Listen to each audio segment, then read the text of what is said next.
Okay, thank you for starting the recording. So, I've been fortunate that my whole career, I've been able to speak with media about projects that matter to me. And I remember when I first got my very first job out of college, I was the director of communications and development for a nonprofit called the Leadership Council. And like many of you, I was a one-person shop and stretched way too thin and had to figure out how to do things I'd never done before. And media relations was one of them. So at the time I signed up to take Tom Clark's crash course called Getting on the Air and into Print. And that was put on by the Community and Media Workshop. So for me, it was eye-opening. It was just this really practical couple-hour training, and it really removed the fear factor for me. I learned how to contact journalists and how to convince them to do a story and to talk to my spokespeople as the experts. So, we're all pretty lucky here because we're comms for good professionals and we get to tell stories that matter. And we tell stories that have substance and data a lot of times. But there's still a lot of competition, even for our good stories to be told. And so the other piece of this is that the earned media landscape is changing all the time. Certainly over the last 20, 25 years, it's changed incredibly. So the ComNet leadership team did a survey asking what programming you guys all wanted.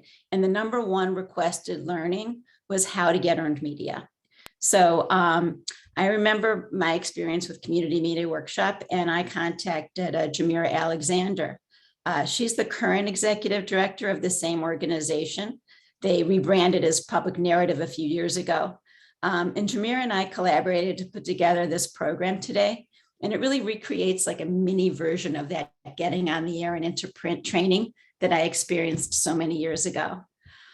So we're going to hear from each of our panelists, and then we're going to open up the floor to questions. So Jhmira Alexandra is going to walk us through like 10 to 15 minutes and some practical tips for pitching media. And then we're going to hear from Tiffany Walden. She's the editor-in-chief of the TRiiBE, and she's going to explain to us how to collaborate with a multi-platform digital media outlets. And then Cassandra West from Crain Chicago Business, she's going to offer some of the insights from the newsroom that she's working in now at Crain's, but also the other newsrooms that she's worked in the past.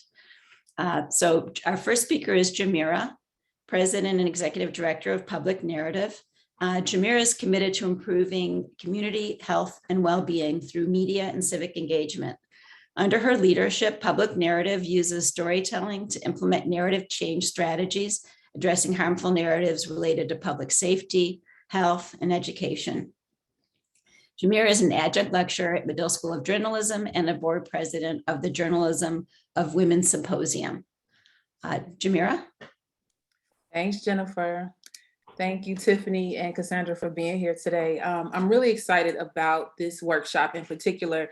It has been rebranded several times over through the years. And most recently, we consider this like our Pitch in the Media workshop, one where in which we can really like walk through how you distribute press releases, media alerts, backgrounders, one-pagers to media outlets, and just communicating with media outlets in a way that makes the most sense for them, because it is about you connecting with those outlets and communicating your stories. As Jennifer shared, we were rebranded in 2014 as Public Narrative. Public Narrative, formerly Community Media Workshop, has been around for just over 33 years. And it is indeed the home of the Turkle Awards, where we honor journalists for the great work that they do.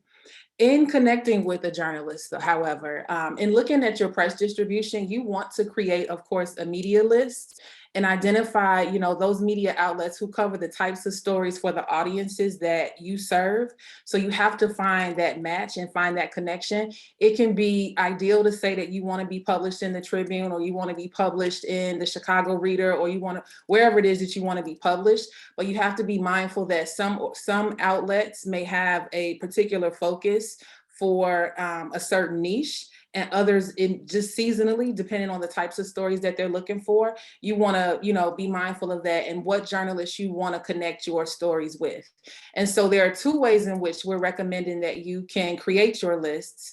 The first, of course, you can always navigate the outlet's website, right? Or find someone on Twitter at the media outlet to connect with. Ideally, an assignment editor, a reporter who covers the either the subject matter or the beat that you're looking to connect your story to, or the community that you focus on, depending on how the outlet does their reporting. You can find a host of their media professionals on their website at either the About Us page or even at the contact page. It really depends on the outlet and how they have their contact information structured. Some are not very detailed. Some you do have to submit that inquiry, but others may have an email address for the assignment desk or for, you know, the editor-in-chief or whomever. A second way that you could create your media list, and presently Public Narrative is updating our Chicago Media Guide, so that getting into print workshops that Jennifer was speaking of, that was indeed for the Chicago Media Guide. We're updating that to be far more efficient than it has been in prior years. And once that's updated, of course, you could filter between the outlets and media professionals who cover your area or of focus or expertise. And in filtering through that list, you'd be able to gather the journalists' Twitter information and or their telephone numbers to direct them, or even email addresses. Your media list may include assignment editors, directors, producers, and pertinent beat reporters. But again, it's important to understand how the outlets assign their journalists. And then, of course, distributing your news advisories or news alerts, you know, to either announce an upcoming event. You want to keep it to one page and really identify the who, what, when, where, and why. And I included a sample of what that looks like for an event that Public Narrative worked with the Equitable Transit-Oriented Development group on. And in thinking about, you know, what's going into each of those bullet points, you want to be as specific but to the point as possible. At first glance, is this something that a journalist is going to want to cover? Is this within, I mean, are you doing the legwork for them and providing them with the adequate information that suggests they know what the event is and like the meaning of it, the purpose behind it, how many people may be in attendance, if it's a plan or maybe it's a fundraiser or whatever the event might be, right? Like, what is the highlight of the event? And then, of course, when is it taking place? But how can they connect with that? So, you know, where might the location be? And you want to send this out at least 2 to 3 days prior to the event. You can, of course, hand out your, and we'll get to this in I think in the next slide. You can, of course, hand out your press release at the event, but typically that comes within like a press kit that you might have to provide additional information. In all of it, whomever you've identified as your contact person, you want to be certain that that person is accessible. You do not want a journalist interested in your story, but unable to reach you. So don't go into hiding once you've sent your information out. Be certain that whoever the contact person is, that they are indeed available. All right, media releases, that of course, like I said, you can release those, you know, sometimes folks send a media release maybe even a week ahead of time. People may even send like pitch letters and things ahead of, like, just to make folks aware of what's going on within your organization. But with your media releases, you want to make those media releases, you know, available to announce whatever the event may be, or whatever the announcement may be. You want to write those media releases as though they were an actual story, so that you're doing more of the legwork than what you're asking the journalist to do. Once a journalist receives your media release, they should be able to literally capture as much information as they want to include in the story. Some outlets may feature the full release. Others may take bits and pieces of the information and then build their own story around that. They may even go so far as to send someone to the event to capture what you've shared of the event in question. You do want to limit those media releases to 1 page. For more complicated subjects, it can be 2 to 3 pages if you need to go into more detail. Have credible folks who are connected to your organization or your cause as reputable sources. You do not want to, you don't want to be known as someone who does not have credible sources. The likelihood of developing and really cultivating a sound relationship with a journalist and your sources don't check out is very slim. So you don't want to create those odds for yourself. You want to know that the people that you've included for quotes or you've made available for following up with the journalist, that these are people who, there's consistency. There's no, you're not looking for just simply a quick placement and then moving on, and there's no continuity for what the person has said or the information that you provided. So you want to make certain that there's synergy between the two. And then, of course, as I shared previously, if you're handing your press releases out at your event, of course, you want to make certain that that's a part of a press packet. Okay, so here's an example of a pitch that we did for our Stories, Our World podcast, a youth-led podcast. And the difference between earned media and paid media, of course, earned media being media secured beyond paid advertising. So you didn't pay for a placement, you didn't pay to have that, you didn't sponsor that content to be placed in an outlet. That was media that you developed the press release or someone on your team developed the press release, sent it out to the folks on your media list, and it got picked up. So that's earned media.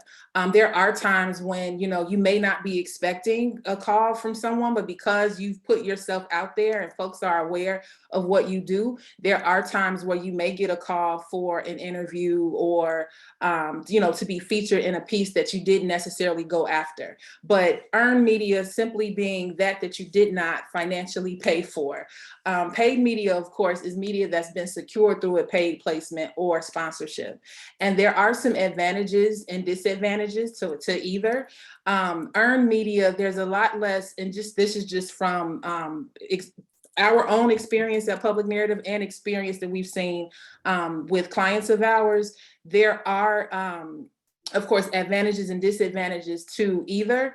In securing paid media, there is no promise that, it's going to run for as long as you've contracted for, or, you're going to see a return as great as it sounded at the very beginning of placing that media. So you want to be very careful, especially if you're shelling out some pretty large dollars for that.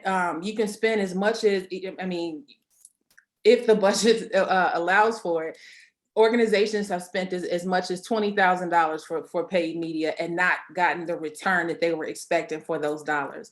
So the best thing to do when you're thinking about building out what your media strategy looks like before going after, be it earned media or paid media, is think about what is that strategy or what is that approach going to be for leveraging these contacts. It's a lot harder. You really can't pay for good relationships. Like, it's a lot harder to regain the trust of the media once it's lost. So you do not want to put yourself in a position where you're shelling out all these dollars. It doesn't, turn out to be as fruitful as you desired. And now you're just like in this really like stuck place when it comes to trying to kind of clean up the image of your organization. You don't want to put yourself in that position.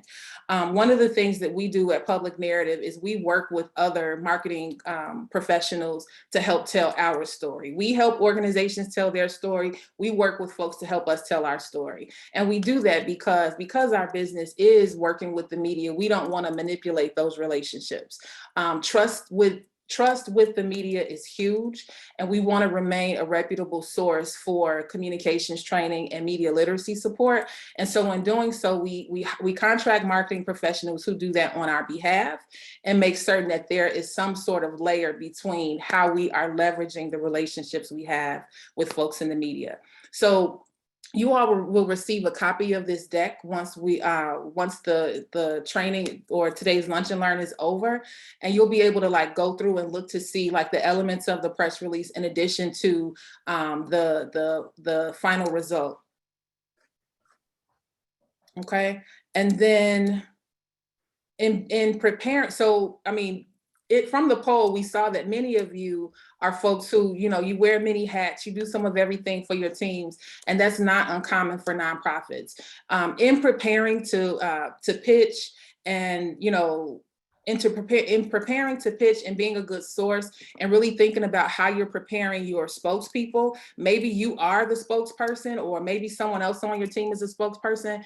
In doing so, you want to be very, very careful of developing what your talking points are going to be. So you've developed your media alerts, you've developed your press releases, and you secured an interview, or you have some, FaceTime with the journalist.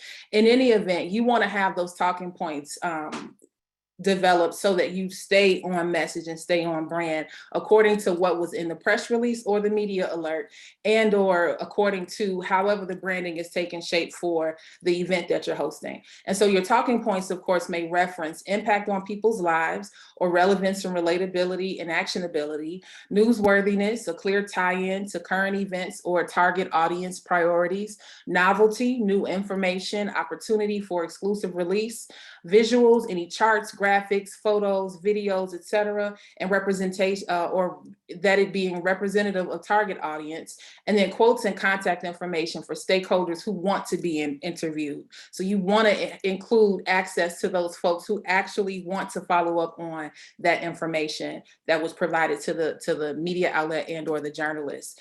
Clear disaggregated data and information relevant to your pitch. So knowing your numbers is everything.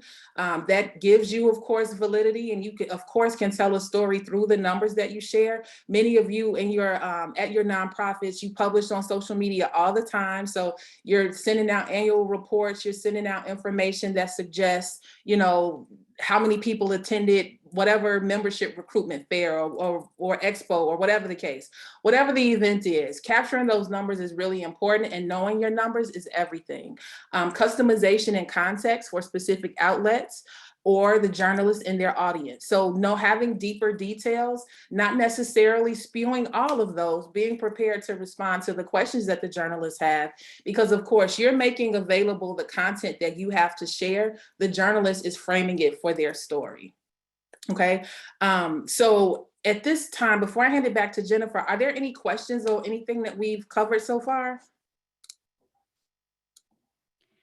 I will just chime in. There are a few, but we've asked for folks to hold them just because one of the other speakers may answer the question, but I'll just so the speakers also, whoever wants to answer these. We've gotten 2 questions so far in the chat. One was a question about the timing on press releases or media alerts. When is the right time to send that out? And the other question was, can you speak to the setup of the newsroom? For example, what's the difference between an assignment editor, a reporter, a director, etc.? So I'll let our speakers decide if, Jhmira, if you're the one to answer, or if somebody else wants to take that, or will address it in their presentation. I'll take the one about when to send out the alerts and the releases, because every newsroom is set up different, and I'll hand it back to the others. When you're sending out your releases or your alerts 2 to 3 days before the event is ideal. You can send notice of it maybe a week or 2 ahead of time, depending on what the event is. But just understand that sometimes, because journalists receive alerts and messages and things on a continuous basis, it could get buried. So making certain that you get those releases and alerts to them at least 2 to 3 days beforehand is ideal. Okay, I have a feeling some of the other questions might be answered in the Tiffany or Cassandra's remarks. So let's hear from our other 2 panelists, and then we're going to open up the floor for questions and a conversation. So Tiffany Walden is co-founder and editor-in-chief of the TRiiBE. She's impressively built a news organization that's become a vital piece of Chicago's media landscape and a voice for Black Chicago. She's a 2020 Leader of New Chicago and an award-winning journalist. Tiffany, and she publishes digitally, but she also does a podcast and TV, so she really does multimedia platforms. Tiffany, take it away. Hi, everyone. Thank you so much for having me. My name is Tiffany Walden. I'm the co-founder and editor-in-chief of the TRiiBE, a digital media platform that is reshaping the narrative of Black Chicago through journalism and other creative works. So I have a little presentation about pitching that I can walk us through. I'm sorry, I am not a Zoom guru. So if I'm not on the right page, please let me know. Can you all see that? Yes. Okay. So again, the TRiiBE is a publication where we cover Black Chicago. So a lot of the stories that we get pitched to us have some sort of angle that Black Chicago audiences will care about. And that's one of the things that's really important to keep in mind when you're pitching stories to outlets, is taking a look at the stories that they write about, taking a look at their mission to see, you know, what audience they attract and they cater to. And from there, you can decide if your particular story is one that you think an outlet's audience would want to read more about. So a pitch is a description of a story and why it should matter to editors and to the audiences. So a lot of times when you're pitching stories to a newsroom, like ours, for example, you're pitching it to the editor, but you're also pitching to the audience. So editors will look over the pitch and decide, you know, if this is something that one of our reporters can cover. They will look at it and try to decide what the timeliness of it is. So I saw some questions in the chat about, you know, when to send out pitches, and there's really no correct answer for that. For a newsroom like ours, for example, we're really small. We have less than 5 reporters working for us compared to some of the other outlets in the city. So for us, we really like when you send pitches over earlier, as early as you can. Sending something a day before, a lot of times we won't be able to get to it. We may already have our editorial calendar filled up. But if you give us a week notice or even 2 weeks notice, you know, we can work with you to make sure that we get a story ready to go in time for the timeliness of the subject that you're wanting to talk about. So stories can be pitched verbally or via email. So a lot of times when I'm out in the community, people pitch me stories because when they see me. Sometimes if we're, you know, somewhere and we can't talk in depth at the event or wherever we may be, people will email me the rest of the pitch and I can look it over. And a lot of times pitches include angles as well. So when we receive our pitches from people in the community, whether that's foundations, sometimes we get pitches to cover different awards, like we recently covered the Brother Mike Awards, where Chance the Rapper presented an award to a mentor in the community. They included what the angle, like an example of what the angle for that story could be, and why the person that's being awarded is someone who will be of interest to our audience. So that kind of takes some of the work away for journalists to, you know, really already have an idea of what they're walking into when they're covering a story. People who do a really great job of this actually is organizers in Chicago. I don't know if organizers get enough credit for this, but when they send out their press releases about a particular movement action happening, or if they're going to protest at a certain event, they let us know all the details about, you know, what led up to this protest, why this issue is important to the community, and why more people need to know more about it. So then when our reporters go out to cover that particular issue, they already have the kind of the rundown of what to be expected at that event. And deadline is another thing that's important in your pitches as well, letting us know the timeliness of the topic that you're wanting to discuss in your press release. So you may have heard the word embargo. You know, sometimes we'll get pitches from people and it'll have an embargo on it, meaning that the reporter can start doing the reporting on it, but the story can't be published until you know, whatever date is set. So sometimes we'll get a story for an embargo maybe for April 1st. So that means we can't publish the story until April 1st, but we can start the reporting beforehand. So it's important to include those details and deadlines in there as well, so that the reporter and you know, the media contact for your organization are all on the same page, and that there's no surprises happening when it comes to the story coming out. And research is another important part of pitching to news outlets as well. Again, having a solid idea about who you're pitching to. So if you're pitching to the TRiiBE, again, which is a small newsroom, if you're pitching to the Tribune, which has a much larger newsroom, it's important to know exactly who you're pitching to. It's important to know, which department, depending on if it's a larger publication, it's important to know which department you're pitching to, so that your story, reaches the right people. And then from there, the research part comes in as well, because learning if the publication has written about this topic before can help you with the pitch that you're writing out to them, so it's not them writing the same story over again. A lot of times editors will be like, no, we've already written about this. So finding that unique angle that would make editors into the story is key, and that's where a lot of the research comes from. Putting any like facts and stats and things like that into your press release is also really important, because a lot of times, again, reporters are working on multiple stories at a time. So if they can look at your press release and get, some 3 or 4 important statistics or facts to go along with their story, if you have sources already listed out for them that they can reach out to and get quotes from, that kind of eases the load for a reporter who, may be working on multiple things at one time. So the I guess the easier you can make it for the reporter to get their job done is always really helpful and appreciated on a news desk.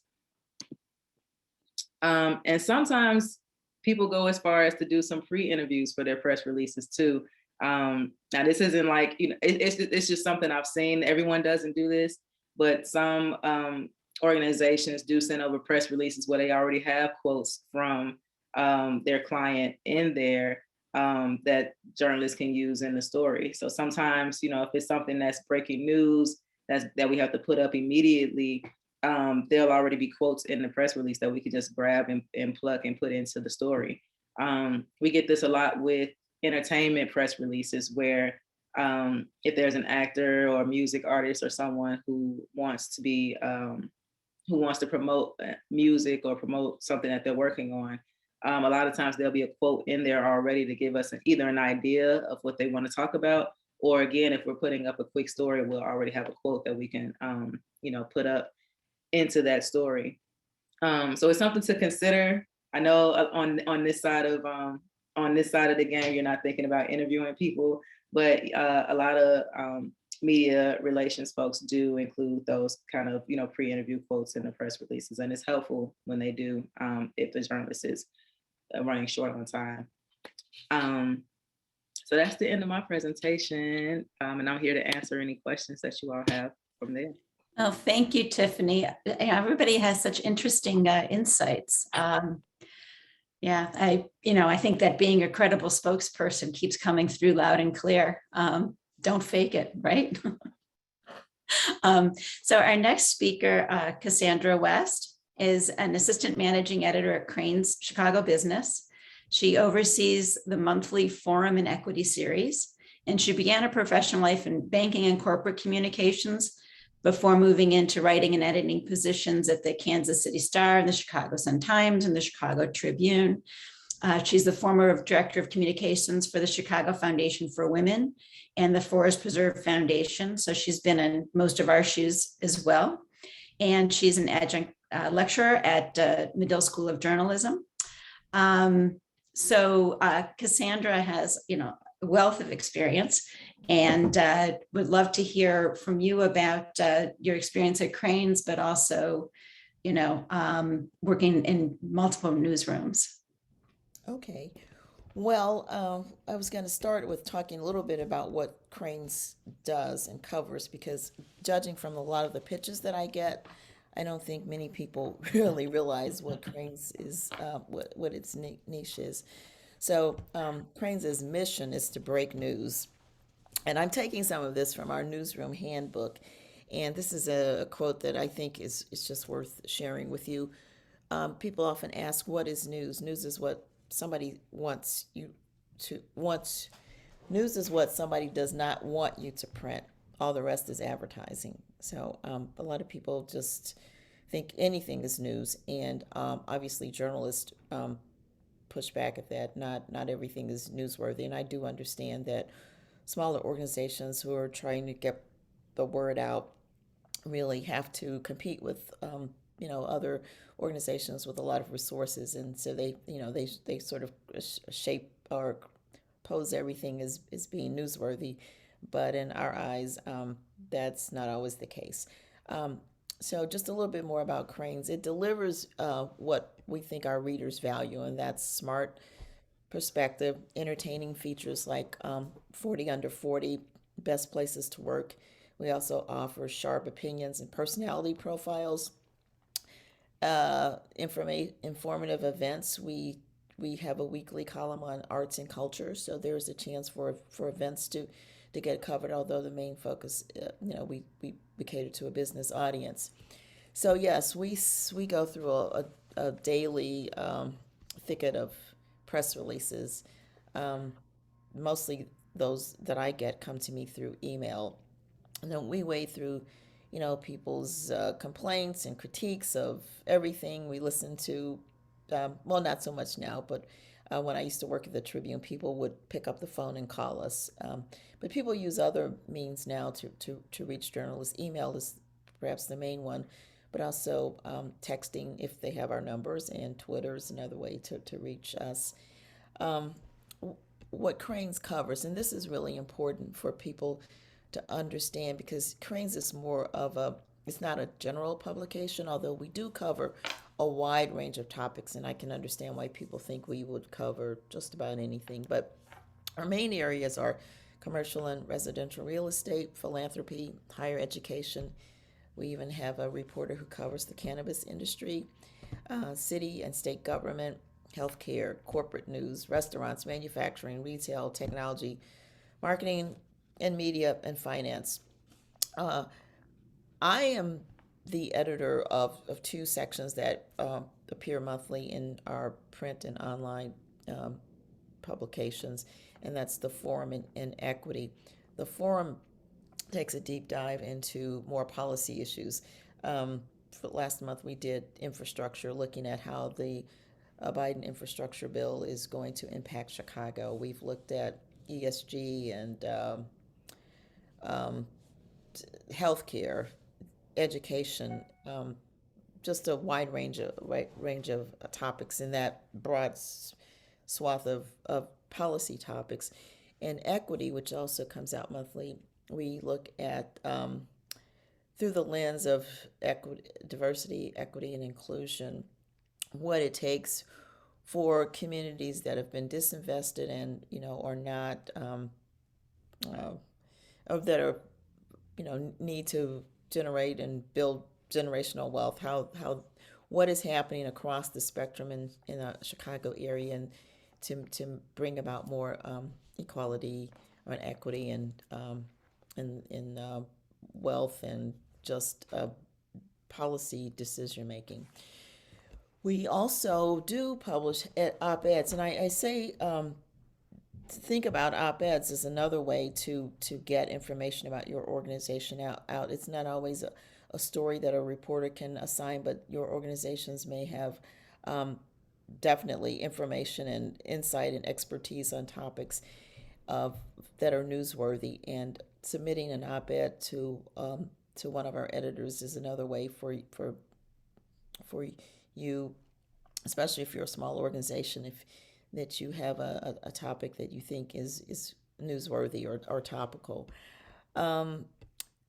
Also, Crain's audience is it's more niche than probably like the Tribune, which I worked for, which is more of a covers sports and business also too, but a lot of other more general topics. But when you look at Crain's audience, over 60% of our readers are in top management in their companies, and this is, I don't know I don't know if this is like up to date to like March 30th, 2022, but if you look at our media package, the median age of our readers is about 51. 67% are male, 33% female. Although that could be changing. I'm seeing, and especially with our forum and equity series, that we will probably drawing, a more diverse readership than before. But the average household income is $386,000, and people have an average net worth of 2.1 million. So you are reaching an audience that is, at a higher level of the income distribution spectrum. And not that just because people have more money that that their interests are different from people who maybe have less money, but you are also reaching people who are who are able to spend more, have more disposable income and that sort of thing. So that's just something that I think a lot of people may not realize, that a lot of publications do break down their readership by those kinds of demographics. Let's see. We were asked about, I think this was already covered between earned and unearned media, but what sponsored content is, and that's content that an advertiser or somebody who really wants to get their message out has paid for, as opposed to just pure editorial content. So yeah, I worked at the Tribune for 14 years as an editor, and then I went and spent time at, actually, after I left the Tribune, I worked for Community Media Workshop for a short time. So I'm familiar with the organization, and I have actually spoken on a panel like this before about pitching to journalists and people in the media. So I just want to say I'm glad that you're still doing this, because a lot of people still, I am finding, who are maybe new to working in media relations, still need to understand what it takes to work with journalists. So here are a few other questions. I'll just try to answer. What constitutes a good story? It has to be newsworthy, credible, of interest to Crain's readers. I would say backed by credible, knowledgeable sources, and it illuminates topics that shape and impact life in Chicago. What is the best way to get our attention? I think pitches should answer the question, why does this story topic matter to Crain's readers? Is the information that you're imparting, is it useful, insightful, and leverageable? And by that, I mean, can it be used by the people consuming it to help them make decisions about whatever is related to the topic? Can I generalize to other journalists in my newsroom? Yes, I think most of them will agree what I just said about what makes a constitutes a good story.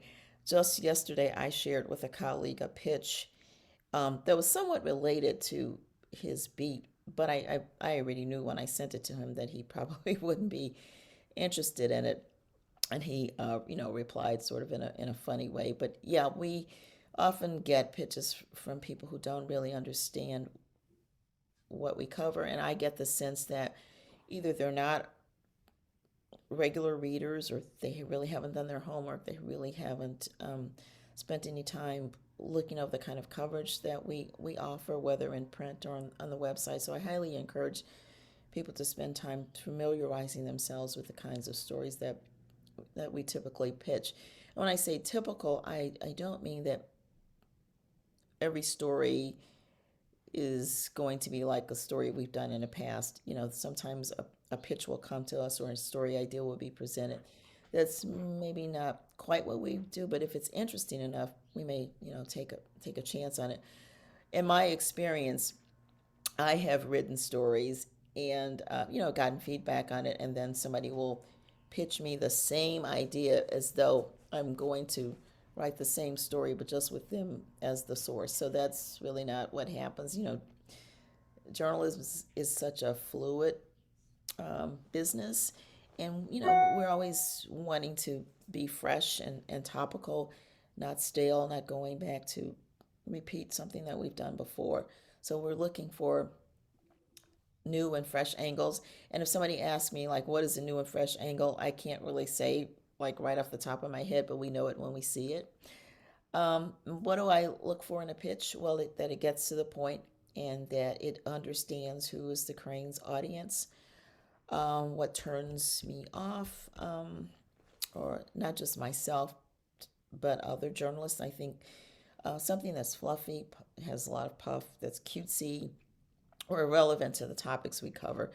Just this morning, I got something about April Fool's Day and yoga. I mean, yoga is not really a topic that we cover. There's maybe a business angle to it. We would look into it.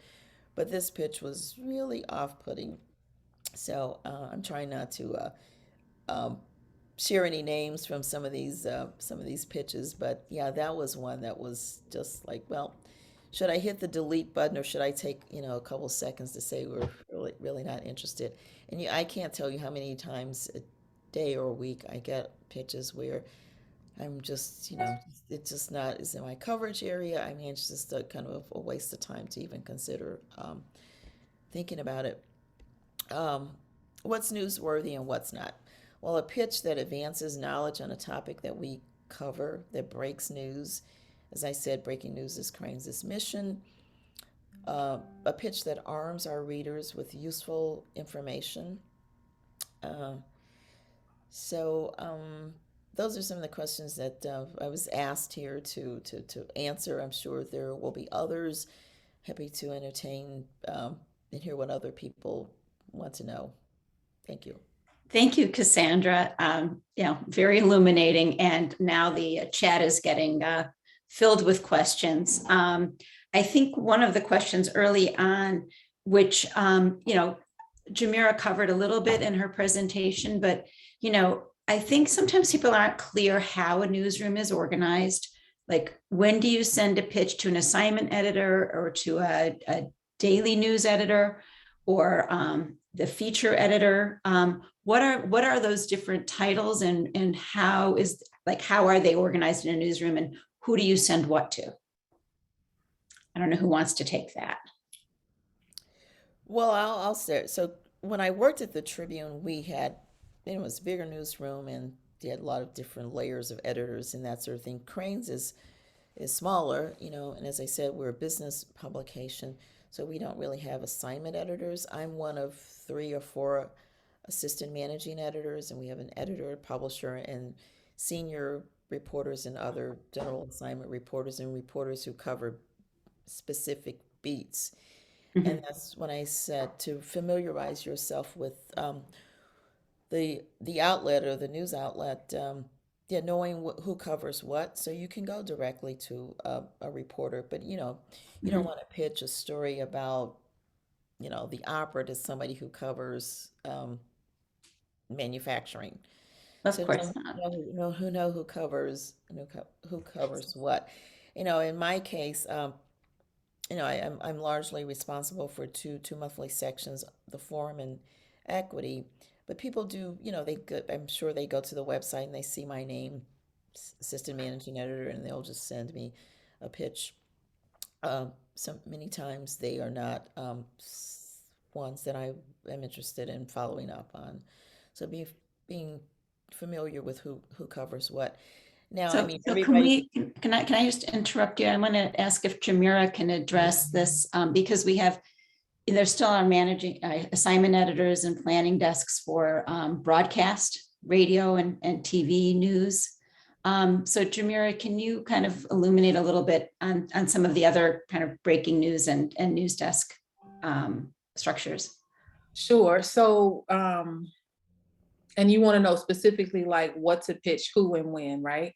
Yeah, just what are those jobs and what are their responsibilities and when would you send them something? Sure. So an assignment editor is exactly as it sounds. They're assigning a particular story to a reporter who may be assigned to a certain beat.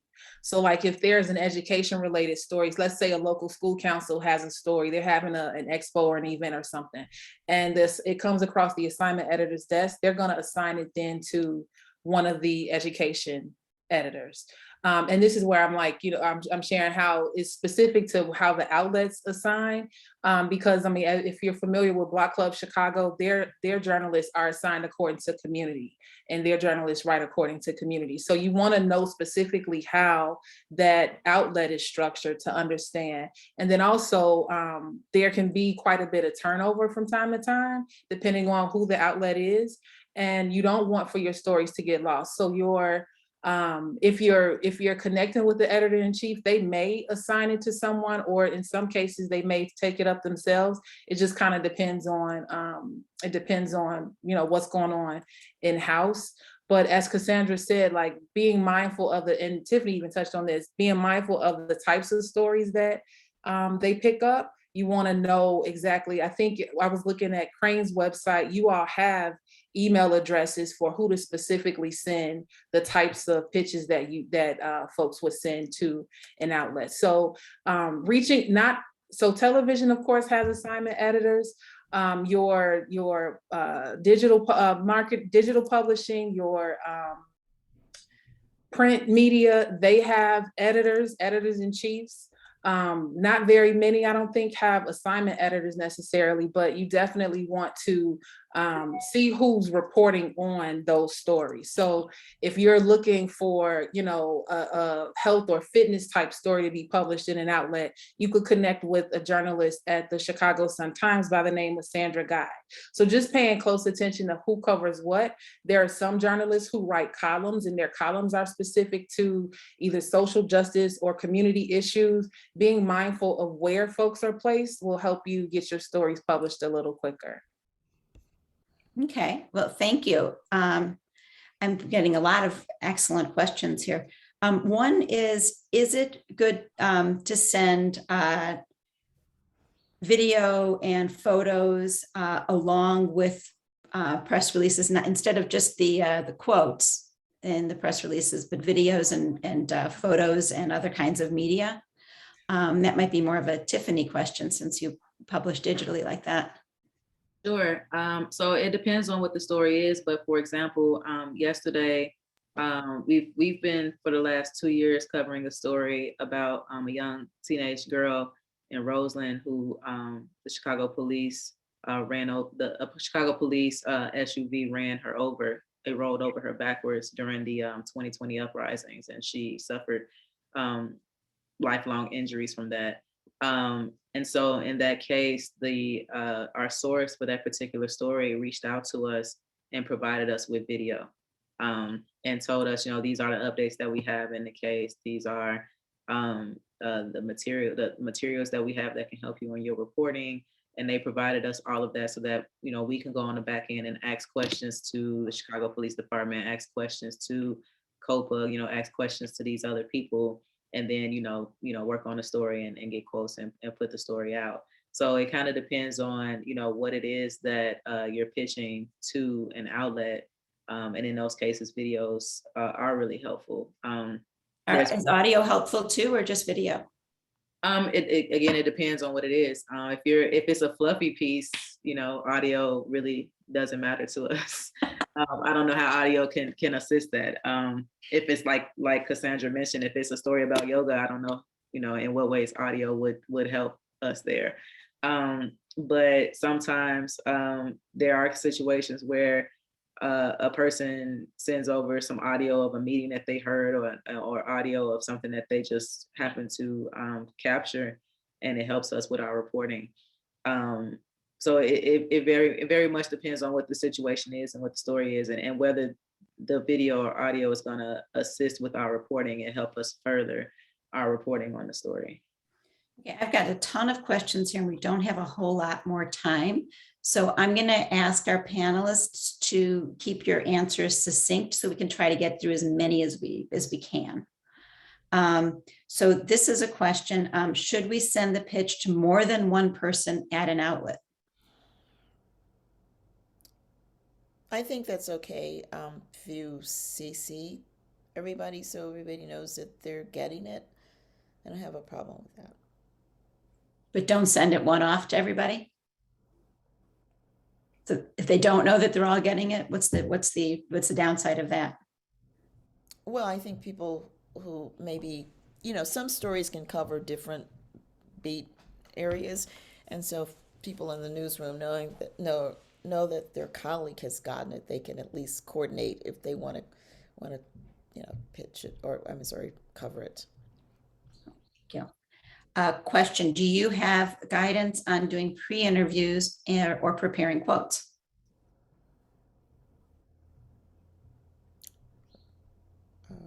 I would just say, think about what you want the story for that audience to be. So again, the tribe's audience is Black Chicago. If you're trying to tell a story about something that is pertinent to Black Chicagoans, then that quote for the pre-interview that you include in the press release should address Black Chicagoans in that way. And it should be something that grabs the attention of both the editor and possibly the reader if the editor and reporters decide to include that quote in the story. You know, there's still a chance that you can do a pre-interview and include that in your press release, and the reporters and editors still decide not to use it. So there's no guarantee that what you put in the press release will be used, but it's helpful when it helps guide the angle of the story depending on what the story is. Yeah, that's a good point. So oftentimes people put a quote in that just because they have to quote their board chair and they have to quote everybody else and their throwaway. We're not interested in you know, that advertising quote from the board chair. You know, the board chair obviously is going to say what is of interest to them, but that may not be of interest to our readers.